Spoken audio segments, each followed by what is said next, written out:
ప్రభువైన యేసుక్రీస్తు వారి నామమునకే మహిమ కలుగునుగాక. ప్రియదేవుని బిడ్డలారా, ప్రభువైన యేసుక్రీస్తు వారి నామంలో మీకందరికీ నా శుభాలు తెలియజేస్తున్నాను. మీరు ఆశీర్వదింపబడుదురుగాక. ఈ దినపు వాక్య ధ్యానమును బట్టి మీరు దీవింపబడుదురుగాక అని ప్రకటిస్తూ ఈ దినపు వాక్య ధ్యానంలోనికి వెళ్దాం. ప్రియదేవుని బిడ్డలారా, ఇవాళ మనం వాక్య అంశము వాక్యమును గుర్తుంచుకుంటే మనం పొందుకునే మేలులు ఎలా ఉంటాయి అనేది మనం తెలుసుకోవడానికి ప్రయత్నం చేద్దాం. ప్రభు మనకి ఇచ్చిన పరిశుద్ధ గ్రంథంలో ఉన్న జీవముగల మాటల చేత మనము వాక్యాన్ని గుర్తుంచుకుంటే ఎటువంటి ఆశీర్వాదాలు మనం పొందుకుంటాము అనేది ఒకసారి చూద్దాం. ప్రియమైన సంగమా, వాక్యమును గుర్తుంచుకునే విషయంలో ప్రభు మనతో మాట్లాడుతున్న మాట చూస్తే ద్వితీయోపదేశ కాండములో 6వ అధ్యాయము 6వ వచనంలో కనుక మనం చూస్తే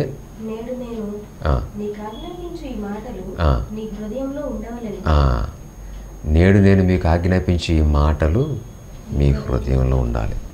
వాక్యాన్ని ఎప్పుడు కూడా మర్చిపోకూడదు.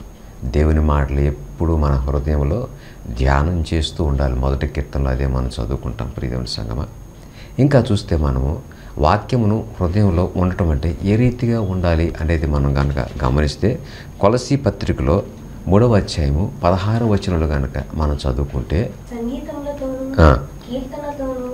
ఆత్మ సంబంధమైన పద్యములతోనూ ఒకరికొకడు బోధించుచు బుద్ధి చెప్పుచు కృపా సహితముగా మీ హృదయములలో దేవుని గురించి గానము చేయుచు సమస్త విధములైన జ్ఞానముతో క్రీస్తు వాక్యము మీలో సమృద్ధిగా నివసింపనీయుడి.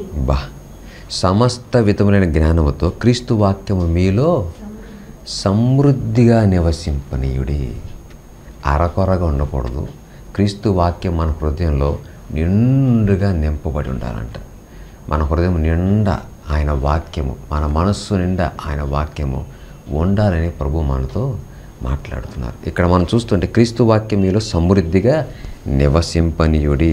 ద్వితీయోపదేశ కాండంలో మీ హృదయాల్లో ఉండవలెను అంటే ఇది ఆజ్ఞ. ప్రియదేవుని బిడ్డలారా, ప్రభు మనకిస్తున్న ఆజ్ఞ. ఆయన వాక్యం మన హృదయం నిండా ఉండాలి, ఆయన వాక్యం మన హృదయంలో భద్రంగా ఉండాలనేది ఆజ్ఞ. ఇది ఏదో చేస్తే చేయి లేకపోతే లేదు అన్నట్టుగా కాదు, కానీ ఇది కమాండ్. ప్రియదేవుని బిడ్డలారా, కాబట్టి మీరు వింటున్న మాటలు ఎప్పుడూ కూడా మీ హృదయంలో నిండుగా ఉండాలి. ఎందుకని అనంటే మనం అనేకమైన విషయాలు క్రీస్తు వాక్యం మన హృదయంలో నిండుగా ఉండాలనే విషయంలో అనేకమైన విషయాలు ఉంటాయి, కానీ వాటన్నిటిలోని వెళ్ళొద్దు. కానీ మనకి ఇవ్వబడిన సమయంలో క్లుప్తంగా తెలుసుకోవడానికి మనం ప్రయత్నం చేద్దాం ఈ దినాన. ప్రియదేవుని బిడ్డలారా, చూస్తే సామెతల గ్రంథంలో మనము 3వ అధ్యాయము 1-2 వచనాలు కనుక మనం చదువుకుంటే అక్కడ సామెతల గ్రంథం రాసిన సొలొమోను మాట్లాడుతున్న మాట, నా కుమారుడా, నా ఉపదేశం మరొకము, నా ఆజ్ఞలను హృదయపూర్వకముగా గైకొను, అవి దీర్ఘాయువును సుఖజీవముతో గడిచే సంవత్సరములను శాంతిని నీకు కలుగచేయును. ఆమేన్, స్తోత్రం, హల్లెలూయా. నా కుమారుడా, నా ఉపదేశాన్ని మర్చిపోకు. మర్చిపోతూ ఉంటాం మన వాక్యాన్ని. పోయిన వారం ఏ వాక్యం చెప్పానమ్మా అని పాస్టర్ గారు అడిగితే గుర్తుంటుందా, మర్చిపోతున్నామా? కాబట్టి ప్రియదేవుని బిడ్డలారా, అంతకుముందు వారం ఏం చెప్పాము, లేకపోతే ఆ సందర్భంలో ఏం చెప్పాము అనేది గుర్తుండదు, మర్చిపోతూ ఉంటాం. వాక్యం వింటాం, కానీ విన్న వాక్యాన్ని మందిరంలోనూ లేకపోతే ఆయా కుడికలను వదిలేసి వెళ్ళిపోతూ ఉంటామేమో. అది ఎప్పుడు కూడా ఆశీర్వాదకరమైంది కాదు. ఖచ్చితంగా మన హృదయాన్ని వాక్యముతో నింపుకోవాలా, వాక్యమును గుర్తుంచుకోవాలి.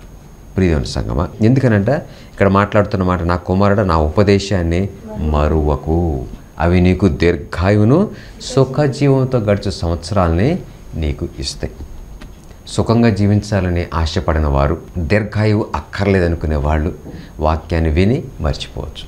వాక్యాన్ని గుర్తుంచుకోవాల్సిన అవసరమే లేదు, హృదయాలు బదిలిపరచుకోవాల్సిన అవసరమే లేదు. ప్రియదేవుని బిడ్డలారా, ఎవరికైతే సుఖజీవనం కావాలో, ఎవరికైతే దీర్ఘాయువు కావాలో వాళ్ళందరూ కూడా అటువంటి ఆశ కలిగిన వారు, అటువంటి కార్యాలు వాళ్ళ జీవితంలో జరగాలని కోరుకునేవారు, వారు చేయవలసింది వాక్యాన్ని హృదయం నిండా భద్రపరచుకోవాలి. మన హృదయాన్ని దేవుని మాటల చేత నింపుకున్నప్పుడు సుఖజీవము అలాగనే దీర్ఘాయువు మనకి అనుగ్రహించే దేవుడిగా మనకి ప్రభు ఉన్నారని మీకు తెలియజేస్తూ ముందుకి సాగుదాం. ప్రియదేవుని బిడ్డలారా, ఒక జరిగిన సందర్భాన్ని మీ ముందు ఉంచుతాను. ఈజిప్ట్లో హైఫా అనే ఒక నగరంలో కొత్తగా ఒక పోలీస్ ఆఫీసర్ని అక్కడ అపాయింట్ చేశారు. దేని కొరకు అంటే ఆ నగరంలో ఒక దొంగ వస్తున్నాడు, దొంగతనం చేస్తున్నాడు, కానీ దొరకట్లేదంట. ఎక్కడికి వెళ్తున్నాడో తెలియట్లేదు, ఎలా వస్తున్నాడో తెలియట్లేదు. ఆ దొంగను పట్టుకోవటం ఆ పోలీసు అధికారులకి చాలా ఇబ్బందికరమైన పరిస్థితిగా ఉంది. ఆ దొంగ దొరకట్లేదు. ఇప్పటి వలే మనకున్న టెక్నాలజీ ఆ దినాల్లో లేదు. ప్రియమైన బిడ్డలారా, ఇది ఎప్పుడో జరిగిన సందర్భాన్ని మీ ముందు ఉంచుతున్నాను. నేటి దినాల్లో జరిగిన విషయం కాదు ఇది. ఇవాళకి కూడా టెక్నాలజీ పట్టుకోలేని నేరాలు ఘోరాలు ఎన్నో జరుగుతున్నాయి, అది వేరే విషయం. అయితే ఈ దొంగతనం చేస్తున్నాడు ఇతను, కానీ దొంగ దొరకకుండా పారిపోతున్నాడు. ఎక్కడికి వెళ్తున్నాడో అర్థం కావట్లేదు. వస్తున్నాడు, దొంగతనం చేస్తున్నాడు. ఏ విధమైన ఆధారాలు, ఏ విధమైన రుజువులు అక్కడ కనబడతలేదు. ఆ హైఫా అనే పట్టణంలో, ఈజిప్ట్లో ఉంది ఈ పట్టణం. ప్రియమైన బిడ్డలారా, అయితే ఈ దొంగను పట్టుకోవడానికి ఒక పోలీస్ ఆఫీసర్ నియమించిందంట ఆ పోలీస్ సంస్థ. ఈ దొంగను పట్టుకోవడానికి కొత్తగా నియమించబడిన పోలీస్ ఆఫీసర్ వచ్చాడు. ఈ పోలీస్ ఆఫీసర్కి ఇది ఒక పెద్ద సవాల్గా ఉంది, ఈ దొంగను పట్టుకోవటం అనేది. ఎక్కడా క్లూ ఇవ్వట్లేదు, ఎక్కడా మనకు ఆధారాలు ఇవ్వట్లేదు. ఈయన పట్టుకోవటం ఎలాగా అనేది పెద్ద సమస్యగా మారింది ఆ పోలీస్ ఆఫీసర్కి. అయితే ఈ దొంగతనం చేసే విధానం అంతా కూడా పరిశీలించుకుంటూ వెళ్ళాడు ఆ పోలీస్ ఆఫీసర్. ఆ పరిశీలనలో ఇతను గాడిద బండి వేసుకుని వచ్చి అక్కడ ఆ బండి మీద దోచుకున్న సామాన్లన్నీ వేసుకుంటాడు. కానీ తర్వాత అక్కడ గాడిదని వదిలేసి వెళ్ళిపోతూ ఉంటాడంట. ఎందుకనో అర్థం కాదు, ఆ గాడిదని అక్కడ వదిలేసి వెళ్ళిపోయే అలవాటు. మరి ఎందుకనో అతను అలా చేసేవాడో మనకు తెలియదు, కానీ డిపార్ట్మెంట్ వాళ్ళు కూడా అర్థం కాలేదు. అయితే ఈ దొంగను పట్టుకునే విషయంలో ఈ పోలీస్ ఆఫీసర్కి, కొత్తగా నియమించబడిన ఈ పోలీస్ ఆఫీసర్కి ఉన్న ఒకే ఒక్క ఆధారం, ఇదిగో ఆ గాడిద బండి. ఇంకా వేరే ఆధారాలు ఏమీ దొరకట్లేదు. అయితే ఇంతకుముందు ఉన్న పోలీసు అధికారులు ఎవరు కూడా ఆ దొంగను పట్టుకునే విషయంలో విఫలమైపోయారు. ఈ అధికారి నియమింపబడిన తర్వాత ఇతనికి దొరికిన ఆధారం ఆ గాడిద ఒక్కటే. ఇప్పుడు దొంగ దొరకట్లేదు, ఏ విధమైన ఆధారాలు లేవు. చూశాడు, పరిశీలించాడు, ఎక్కడ దొరుకుతాడేమో అని చెప్పేసి ఎక్కడ దొరకల. అయితే ఇతను ఏం చేశాడంటే, ప్రియమైన బిడ్డలారా, ఈ కొత్తగా నియమించబడిన పోలీస్ ఆఫీసరు ఆ గాడిదని 5 రోజులు పస్తు పెట్టాడు. ఆ గాడిదకి గడ్డి వేయకుండా, ఆ గాడిదకి ఏ మేత వేయకుండా, దొంగ ఏ గాడిదనైతే తీసుకొచ్చాడో ఆ గాడిద ప్రతి చోట ఆ గాడిదే కనబడుతూ ఉంటుందంట. ప్రతి దొంగతనంలో ఆ గాడిదే కనబడని చెప్పేసి ఆ రిపోర్ట్స్లో రాసి ఉంది. అయితే ఈ గాడిదకి 5 రోజులు మేత వేయకుండా అలాగే ఆకలితో పెట్టేశాడంట. తర్వాత 6వ రోజున ఈ గాడిదని ఈ పోలీసు అధికారి విడిచిపెట్టాడంట. విడిచిపెడితే ఈ గాడిది సరాసరి ఎక్కడికి వెళ్తుంది మనకు అందరికీ తెలుసు. ఈ గాడిది సరాసరి ఎక్కడికి వెళ్ళిందంటే, దొంగ ఎక్కడైతే నివసిస్తున్నాడో ఆ ఇంటికి వెళ్ళిపోయిందంట. ప్రియమైన బిడ్డలారా, దొంగ నివాసం ఎక్కడైతే ఉందో అక్కడికి వెళ్ళిపోయిందంట. అయితే ఈ పని చేసిన తర్వాత దొంగ ఈ కొత్తగా నియమించబడిన పోలీసు అధికారికి దొరికాడు. దాన్ని బట్టి పోలీస్ సంస్థలో చాలా ప్రశంసలు పొందుకున్నాడు. ఎంతోమంది పోలీస్ ఆఫీసర్లు చేయలేని పని నువ్వు చేసేవయ్యా, నువ్వు చాలా తెలివైన వాడివి, నువ్వు చాలా గొప్ప వివేకం కలిగిన వాడివి, నీలాంటి పోలీస్ ఆఫీసర్ ఉంటాడని చెప్పి ఎన్నో ప్రశంసలు, ఎన్నో సన్మానాలు, ఎంతో ఘనత ఆయనకి దొరికింది. ప్రియమైన బిడ్డలారా, అయితే ఇదంతా ఎలా జరిగింది అని కనుక మనం ఆయన పోలీస్ ఆఫీసర్ని అడిగినప్పుడు ఆయన చెప్పాడంట, నేను ఒక క్రైస్తవుడిని. అవునా, క్రైస్తవుడు అయితే నీకు దొంగ ఎట్లా దొరికాడు అని అంటే, యెషయా గ్రంథంలో ఒక మాట ఉంటుందండి. ఏంటి ఆ మాట? మొదటి అధ్యాయంలో 3వ వచనంలో ఒక మాట ఉంది. ఎద్దు తన కామందు నెరుగును, గాడిద సొంతవాని దొడ్డిని తెలుసుకొనును. ఇశ్రాయేలుకి తెలివిలేదు. చాలమ్మా. ఎద్దు తన కామందుని, గాడిద సొంతవాని దొడ్డిని తెలుసుకొను.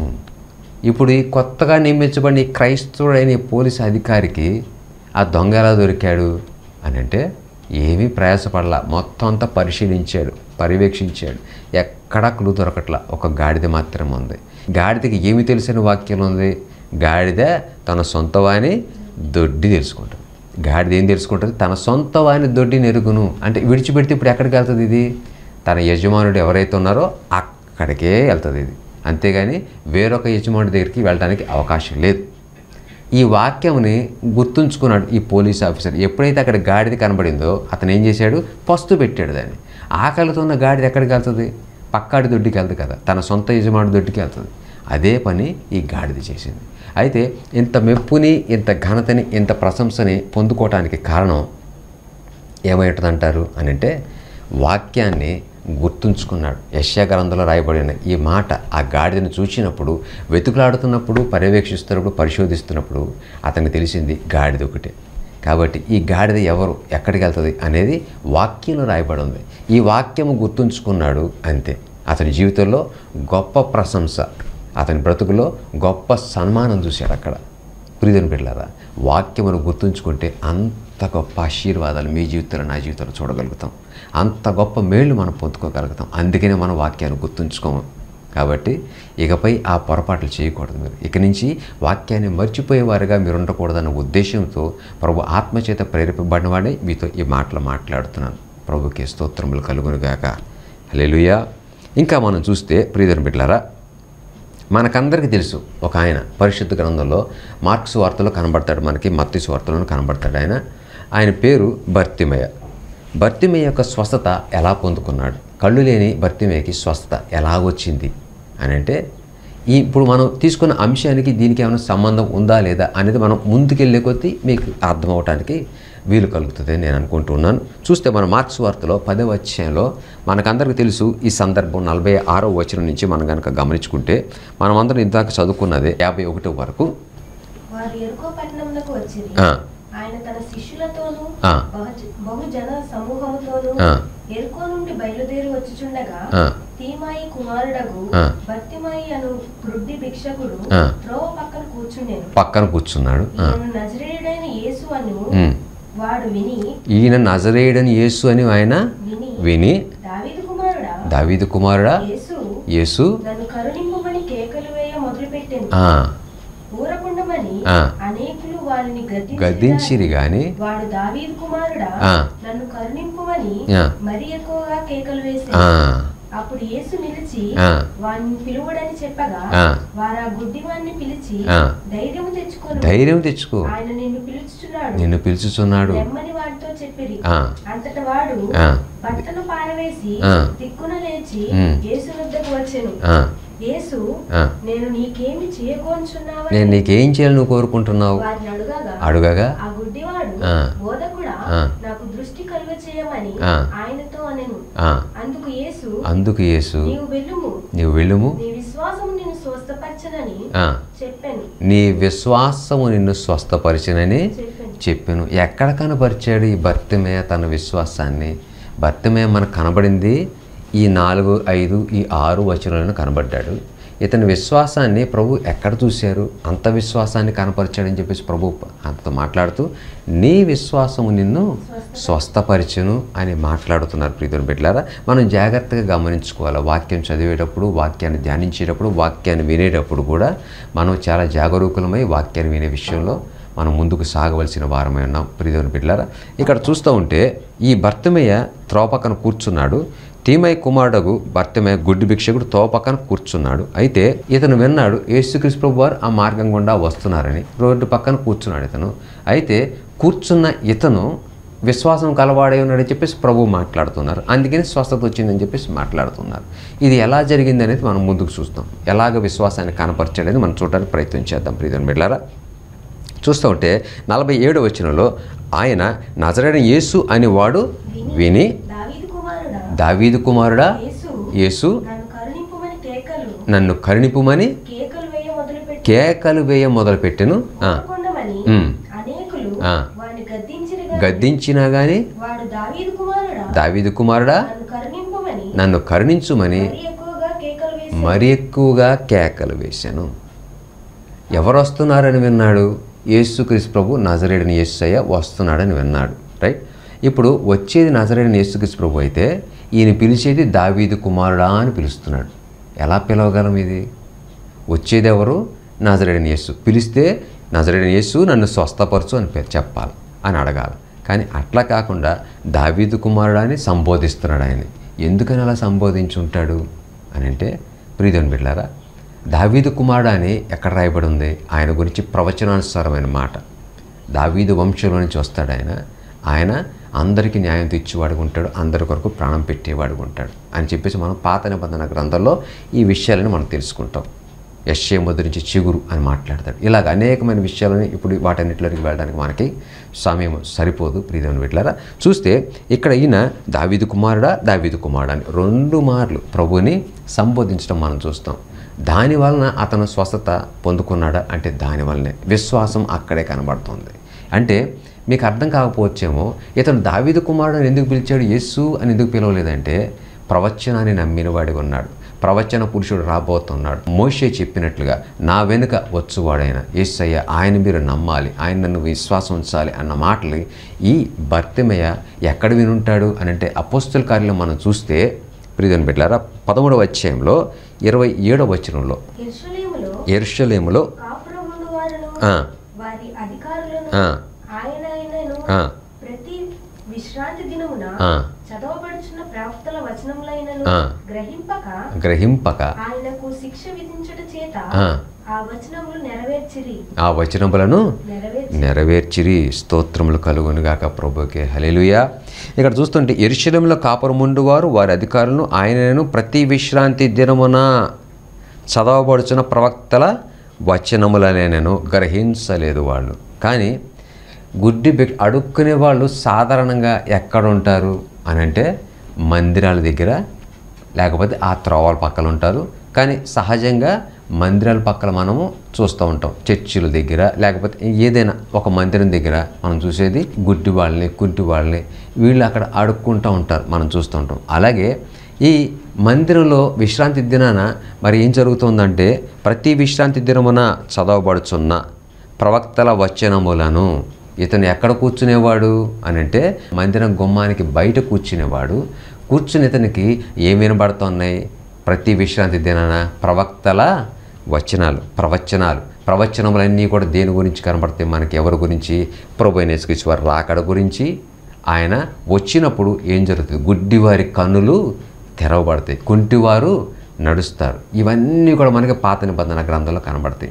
ఈ ప్రవక్తల ప్రవచనాలన్నీ ఈ గుడి బయట అంటే దేవుని ఆలయం బయట, మందిరం బయట కూర్చుని ఈ గుడ్డి భిక్షకుడు ఆయన బర్తిమయ్య వింటూ ఉండేవాడు. కాబట్టే వచ్చే వ్యక్తి యేసయ్య అని తెలిసినా, ఆయనే వస్తున్నాడని చెప్పబడినా పిలిచేది మాత్రం దావీదు కుమారుడా అని పిలుస్తూ ఉన్నాడు. ప్రియమైన బిడ్డలారా, ఎంత జ్ఞానము కలిగిన వాడిగా మనకు కనబడుతున్నాడు ఇక్కడ చూడండి. బర్తిమయ్య కళ్ళు లేవు కానీ దేవుని మందిరంలో విశ్రాంతి దినాన ప్రవక్తల ప్రవచనాలన్నింటినీ కూడా చెప్పబడుతున్నప్పుడు విని గుర్తుంచుకున్నవాడిగా ఉన్నాడా?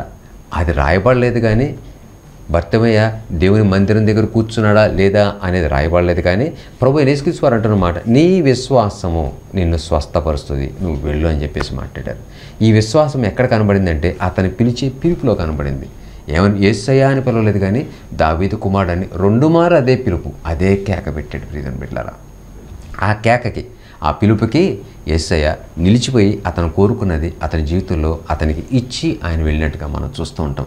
ఇక్కడ విషయం ఏంటంటే బర్తిమయ్య గనక దేవుని వాక్యాన్ని, ప్రవక్తల ప్రవచనాల్ని కనుక గుర్తుంచుకోకపోతే యూదులందరూ ఏం చేశారంట? గ్రహించకపోతే యూదులందరూ ఏం చేశారు? ఆయన సిలువేసి ఆయన అక్కడ చంపేసే విధానం మనం చూస్తాం, మనకు అందరికీ తెలిసిన విషయం అది. కానీ ఇక్కడ బర్తిమయ్య కూడా విని మర్చిపోయేవాడిగా లేకపోతే విని గ్రహించని వాడిగా ఉండుంటే బర్తిమయ్యకి కళ్ళు వచ్చేవా? ఇవాళ బర్తిమయ్య పేరు పరిశుద్ధ గ్రంథమందు రాయబడి ఉండేదా? పరిశుద్ధ గ్రంథమందు నీ పేరు రాయబడటం ఎంత గొప్ప ఆశీర్వాదం. జీవగ్రంథమందు నీ పేరు రాయబడటం ఎంత దీవెనకరమైంది. ఈ కార్యం నీ జీవితంలో జరగాలి అంటే ఈ గొప్ప కార్యం, ఒకటి ఆత్మ సంబంధమైన ఆశీర్వాదము, అదే రీతిగా శరీర సంబంధమైన ఆశీర్వాదము.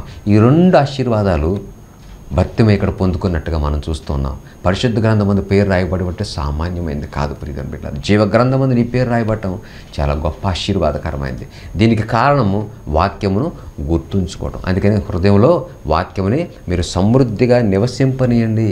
నా వాక్యమును, నా మాటను మరొకకు, అవి సుఖజీవనమును అలాగనే ఇంకా మంచి సంతోషకరమైన సంవత్సరాలని నీకు అనుగ్రహిస్తాయి, దీర్ఘాయును నీకు ఇస్తాయని చెప్పేసి ప్రభువు మాట్లాడారు సామెతల గ్రంథం ద్వారా ద్వితీయోపదేశకాండలోను. ప్రియదేవుని బిడ్డలారా, ఈ విషయాలు మీరు గుర్తుంచుకోవాలా. ప్రభు వాక్యాన్ని ఎప్పుడు కూడా మర్చిపోయేవారుగా మీరు ఉండకూడదని ఆశపడుతూ ప్రభు నాతో మాట్లాడిన ఈ మాటలు మీ ముందు ఉంచుతున్నాను. ప్రియదేవుని సంగమా, ఇంకా చూస్తే మనం మత్తయి సువార్తలో 4వ అధ్యాయంలో మనం కనుక ముందుకు సాగితే ఇవాళ వాక్యం ఎంతవరకు గుర్తుంటా ఉందో, మనకి విన్న మాటలు ఎంతవరకు గుర్తుంచుకుంటున్నాం, ఎంతవరకు మనం జ్ఞాపకం ఉంచుకోగలుగుతున్నాం. ఇందాక మనం చూసాం ఆ పోలీస్ అధికారి ఎంత ప్రశంసింపబడ్డాడో. అలాగనే ఇక్కడ బర్తిమయ్య 2 ఆశీర్వాదాలు, జీవగ్రంథమందు పేరు రాయబడటం. అదే రీతిగా ఇంకా మనం చూస్తుంటే ప్రియదేవుని సంగమా, ఈ లోక జీవనం విషయంలో సుఖజీవముతో గడుచు సంవత్సరంలో అప్పుడు దాకా కళ్ళు లేవు, కళ్ళు లేని కబోదిగా అడుక్కుంటూ ఉన్నాడు. ఇప్పుడు అతని జీవితంలోనికి ఏమొచ్చింది? అతని జీవితం ఎలాగ మారింది? సుఖమయమైంది. కళ్ళు లేని వాడికి కళ్ళు వచ్చినాయి. అతని జీవితం ఇంకా అడుక్కునే పరిస్థితి లేదు. అందుకనే అతను ముందు నా గొడ్డని పారవేశాడు, విసిరివేశాడు, దేవుని వద్దకు పరిగెత్తుకుని వెళ్ళాడు, స్వస్థత పొందుకున్నాడు. దేవుని వాక్యం గుర్తుంచుకుంటే, దేవుని మాట కనుక నీ హృదయంలో భద్రంగా పదిలపరుచుకుంటే నీకు సమస్త విషయాల్లో స్వస్థత పొందుకుంటావు. ఆర్థిక సంబంధమైన విషయాల్లో, ఆరోగ్య సంబంధమైన విషయాల్లో, నీ కుటుంబంలో సమస్త కార్యాల్లో, నీ బ్రతుకులో సమస్త విషయాలు మనము సమాధానం పొందుకుంటాం. ప్రియమైన సంగమా, ఆశీర్వదించబడతాం, విడిపించబడతాం. దేవుని వాక్యాన్ని గుర్తుంచుకుంటే గెలుస్తాం. మనం దేవుని వాక్యాన్ని గుర్తుంచుకుంటే ఒకటి జీవగ్రంథమందు, అలాగనే ఈ శరీరమందు ఆశీర్వదించబడతాం. కాబట్టి ప్రియమైన బిడ్డలారా, ప్రశంసలు పొందుకుంటాం, ఘనత పొందుకుంటాం దేవుని వాక్యాన్ని గుర్తుంచుకుంటే ఆ పోలీస్ ఆఫీసర్ వలె. కాబట్టి ప్రభు వాక్యాన్ని విని మర్చిపోయే వారిగా ఉండొద్దు. ప్రభు వాక్యాన్ని మీ హృదయంలో పదిలపరుచుకునే వారిగా ఉండాలని కోరుకుంటూ ఉన్నాను. ఇంకా ముందుకు సాగితే మనం వాక్యంలో ఇంకా కొన్ని విషయాలు కనుక మనం ధ్యానం చేయడానికి ప్రయత్నించడానికి ముందుకెళ్తే మత్తయి సువార్తలో 4వ అధ్యాయంలో 6, 7 వచనాలు చూస్తే మన ప్రభువైన యేసుక్రీస్తు వారు అక్కడ కనబడతారు మనకి. దేవుని కుమారుడవైతే క్రిందికి దూకుము, ఆయన నిన్ను గూర్చి తన దూతలకు ఆజ్ఞాపించును, నీ పాదం ముప్పుడైనను రాతికి తగలకుండా వారు నీ చేతులతో ఎత్తుకొందురు అని రాయబడి ఉన్నదని ఆయనతో చెప్పింది. అందుకు యేసు, ప్రభువైన నీ దేవుణ్ణి నీవు శోధింపవలదని మరి ఒక చోట రాయబడి ఉన్నదని వానితో చెప్పాను. అది దేవునికి స్తోత్రములు కలుగును గాక. హల్లెలూయా. ఇక్కడ నువ్వు దేవుని కుమారుడు అయితే కిందికి దూకేసేయి. కాబట్టి నీ పాదాలకు రాయి తగలకుండా ఆయన నిన్ను తన దూతలకు ఆజ్ఞాపిస్తాడు. వారిని తమ చేతులతో ఎత్తి పట్టుకుంటారు. కానీ ఈ పని ప్రభు చేశారా? ఎందుకని దూకలేదు ఆయన అంటే, ఇక్కడ అపవాది శోధన గెలవటానికి, అపవాది తనను శోధిస్తుంటే ఇంకా ముందున్న వచనంలో ఇంకా కొన్ని విషయాలు నేను మీకు చెప్తాను. అపవాదిని గెలవటానికి ప్రభువైన యేసుక్రీస్తు వారి యొక్క ఆయుధము వాక్యమే. ఎప్పుడైతే దూకమన్నాడో ఆయన ఇంకేది మాట్లాడలేదు, ఒకటే మాట అన్నాడు, నీ ప్రభు అయిన దేవుణ్ణి నీవు శోధించకూడదు అని రాయబడి ఉన్నది. ఎక్కడ రాయబడి ఉంది అని అంటే ద్వితీయోపదేశకాండంలో 6వ అధ్యాయము 16వ వచనంలో కనుక మనము ఈ చదవగలిగితే అక్కడ రాయబడి ఉంటుంది. ప్రియమైన బిడ్డలారా, మీరు మత్సాలో మీ దేవుడైన యెహోవాను శోధించినట్లు ఆయనను శోధించకూడదు. ఇక్కడ ప్రభువైన యేసుక్రీస్తు వారు అపవాది శోధనని ఎలా ఎదుర్కొన్నారు అని అంటే, వాక్యముని గుర్తుంచుకున్న వారిగా ఈ లోకంలో జీవించినంత కాలం ఆయన మనుష్యుడిగానే జీవించాడు, కానీ దైవతత్వం కలిగిన వాడిగా ఉన్నాడు. ప్రీతం బిడ్డలారా, ఆయన ఆకారము మనుష్యుడిగా ఉంది, ఆయన స్వభావము దేవుని తత్వం కలిగింది. కాబట్టి అది గుర్తుంచుకోవాలి. మనకు మాదిరించలేడు ఆయన, మనకు మనవలే ఆయన జీవించాడు. కాబట్టి ఆయన ఎదుర్కొన్న ఈ శోధన గెలవటానికి నువ్వు దూకమనగానే, నువ్వు దేవుని కుమారుడు అయితే నువ్వు దూకేసి అనగానే ఆయన అన్నారు కదా, కాదు మనము దేవుణ్ణి శోధించకూడదని రాయబడింది కాబట్టి నేను ఆ పని చేయను అని మాట్లాడారు. ప్రియమైన బిడ్డలారా, వాక్యమును గుర్తుంచుకునే విషయంలో ఇంకా మనం ముందున్న వచనం కనుక గమనిస్తే మత్తయి సువార్త 4వ అధ్యాయంలో 3, 4 వచనాలు కనుక మనం చదువుకుంటే, ఆ శోధకుడు ఆయన ఎద్దకు వచ్చి, నీవు దేవుని కుమారుడు అయితే ఈ రాళ్ళు రొట్టెలగునట్లు ఆజ్ఞాపించుమనెను. అందుకు ఆయన, మనుషుడు రొట్టె వలన మాత్రం కాదు గాని దేవుని నోటి నుండి వచ్చు ప్రతి మాట వలనను జీవించును అని రాయబడి ఉన్నదని. చాలమ్మా, మనుషుడు రొట్టె వలన మాత్రమే కాదు కానీ దేవుని నోటి నుండి వచ్చు ప్రతి మాట వలన జీవిస్తాడు. కాబట్టి నేను ఈ రాళ్ళని రొట్టెగా చేసుకొని తినను. దేనివల్ల నేను ఈ రాళ్ళను రొట్టెగా చేసుకుని ఎందుకని తినను? నేను దేవుని కుమారుడినే, నాకు శక్తి ఉంది, నేను చేసుకోగలను, కానీ నేను ఆ పని చేయను. ఎందుకని అని అంటే మాట్లాడుతున్నాను, మనుషుడు రొట్టె వలన మాత్రమే కాదు కానీ దేవుని నోటి నుండి వచ్చి ప్రతి మాట వలన జీవిస్తాడని రాయబడి ఉందని చెప్పేసి ప్రభు అక్కడ మనతో మాట్లాడుతున్నారు. ప్రియమైన బిడ్డలారా, అపవాది శోధన గెలవటానికి వాక్యాన్ని ఆధారం చేసుకున్నారు. వాక్యాన్ని గుర్తుంచుకున్న వారిగా ప్రభువైన యేసుక్రీస్తు వారు మనకి ఇక్కడ కనబడుతున్నారు. కాబట్టి అనేక సంవత్సరాలుగా మనం మందిరానికి వెళ్తూ ఉంటాం. మనం ఎంతవరకు వాక్యాన్ని గుర్తుంచుకుంటున్నాము? వాక్యాన్ని గుర్తుంచుకోకపోతే నీ జీవితంలో ప్రశంస ఉండదు, నీ జీవితంలో ఘనత ఉండదు, నీ సుఖజీవం ఉండదు.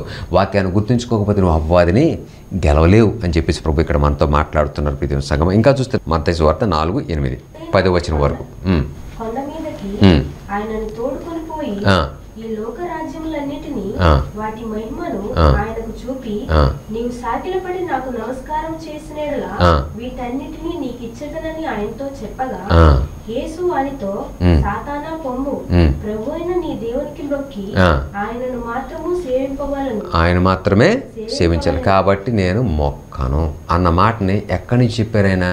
ఆయన అపవాది చేసే ప్రతి శోధనకరమైన మాటల్ని ఆయన వాక్యంతోనే పట్టుకున్నారు, వాక్యంతోనే గెలవడానికి ప్రయత్నం చేశారు ఆయన. ఇక్కడ చూస్తుంటే ఈ మాట ఎక్కడ రాయబడి ఉందంటే నిర్గమాకాండలో మనకు అందరికీ తెలుసు. 10 ఆజ్ఞలు ఇచ్చారు. 20వ అధ్యాయం 3వ వచనం నుంచి 4వ వచనం వరకు చూస్తే నేను తప్ప వేరొక దేవుడు నీకు ఉండకూడదు, పైన ఆకాశమందే గాని క్రింద భూమి అందే గాని భూమి కింద నీళ్ళ అందే గాని యుండు దేని రూపమునైనను విగ్రహమునైనను నీవు చేసుకొనకూడదు, వాటికి సాగిలపడకూడదు, వాటిని పూజింపకూడదు. అది ఇక్కడ ప్రభు యేసుక్రీస్తు వారు ఏ మాటను తీసుకుని చెప్పారు? అక్కడ అపవాది చేసిన ఆ 3వ శోధన ఎలా గెలిచారు? మొదటి శోధన, 2వ శోధన, 3వ శోధన. ఈ 3 శోధనల్ని ఆయన వాక్యాన్ని పట్టుకునే వాక్యంతోనే గెలిచారు. ప్రియమైన సంగమా, నేను తప్ప వేరొక దేవుడు నీకు ఉండకూడదు, నువ్వెవ్వరికి సాగిలపడకూడదు. అందుకని అక్కడ ఏం చేశారు ఆయన? అపవాది నువ్వు నాకు సాగిలపడితే అన్న మాటకి నేను దేవునికి తప్ప ఇంకెవ్వరికి సాగిల పడను అన్న ఆజ్ఞ నాకు తెలుసు, నాకు గుర్తుంది, కాబట్టి అపవాది నువ్వు వెళ్ళిపోవచ్చు. అంటే ఇక్కడ మనం చూస్తున్న ప్రభు యేసుక్రీస్తు వారు ఈ లోకంలో జీవించినప్పుడు ఈ రీతిగా ఉన్నారు. వాక్యాన్ని గుర్తుంచుకున్న వారికి ఉన్నారు. ధర్మశాస్త్రాన్ని అభ్యసించి చదివిన వాడు మాత్రమే కాదు కానీ, వినేవాడుగా మాత్రమే కాదు కానీ గుర్తుంచుకున్న వారిగా ఉన్నారని మేము ముందు ఉంచుతున్నాను. ప్రియమైన సంగమా, గుర్తుంచుకుంటే ఏం జరిగింది అని అంటే అపవాదిని గెలిచాడు ఆయన. అపవాదిని గెలవడానికి ఆయనకు అవసరమైంది వాక్యమే. వాక్యముతోనే ఆయన అపవాదిని గెలిచాడని మీకు తెలియజేస్తున్నాను ప్రియమైన బిడ్డలారా. కాబట్టి వాక్యాన్ని మీ హృదయంలో నిండుగా సమృద్ధిగా నివసింపనేయండి. అది మీకు సుఖజీవనమును దీర్ఘాయువును మీకు అనుగ్రహిస్తే అని మాట్లాడుతున్నాడు ప్రియమైన బిడ్డలారా. మనం చూసుకున్న ఇప్పుడు దాకా పోలీస్ అధికారి గొప్ప ఘనతని ప్రశంసలు పొందుకున్నాడు. బర్తిమయ్య సుఖజీవనాన్ని పొందుకున్నాడు. ప్రభు యేసుక్రీస్తు వారు అపవాదిని గెలిచారు. కాబట్టి ఈ విషయాలు మేము ముందుస్తున్నాను. ఈ విషయాలు ముందుంచిన విన్న మీరందరూ కూడా ఇకపై విన్న వాక్యాన్ని మర్చిపోకుండా వాక్యం చేత మీ హృదయాలు నింపుకోవాలని కోరుకుంటూ, వాక్యం చేత మీ హృదయాలు ఎల్లప్పుడూ భద్రపరచబడి మీ జీవితాల్లో ఆశీర్వాదం చూడాలని, మీ బ్రతుకులు దీవెన చూడాలని కోరుకుంటూ ఈ మాటలు మీ ముందు ఉంచాను. ప్రియమైన సంగమా, వాక్యాన్ని గుర్తుంచుకున్న వారే తదుపరి మీ విశ్వాస జీవితంలో సుఖజీవనమును, శాంతిని, సమాధానమును, దీర్ఘాయువును అనుభవించాలని కోరుకుంటూ ఈ సాయంకాలపు ఈ మాటలు ముగిస్తూ ఉన్నాను. మహోన్నతుడా, ఈ దినమున మీరు మాతో మాట్లాడిన మాటలను బట్టి మీకు స్తోత్రాలైనా. విన్న మాటలు హృదయంలో పదిలపరుచుకున్నప్పుడు, విన్న మాటల చేత హృదయాన్ని నింపుకున్నప్పుడు పొందుకునే గొప్ప ఆశీర్వాదాలు, దీవెనలు, జీవగ్రంథమందు రాయబడే గొప్ప ఆశీర్వాదాలు, ఈ లోక సంబంధమైన జీవన విషయంలో సుఖజీవనం ఇచ్చే ఆశీర్వాదాలు నీ లేఖనాలు భద్రపరచుకోవడంలో ఉన్నవి కనుక అయా, విన్న మాటను బట్టి బిడ్డలందరూ ఇకపై దేవా నీ మాటలని వారి హృదయాల్లో పదిలపరుచుకొని ఇటు ఆశీర్వాదాలు, ఇటు దీవెన పొందుకోవడానికి సహాయం చేయమని యేసుక్రీస్తు నామములోనే అడుగుచున్నాము తండ్రి. ఆమేన్. Praise the lord.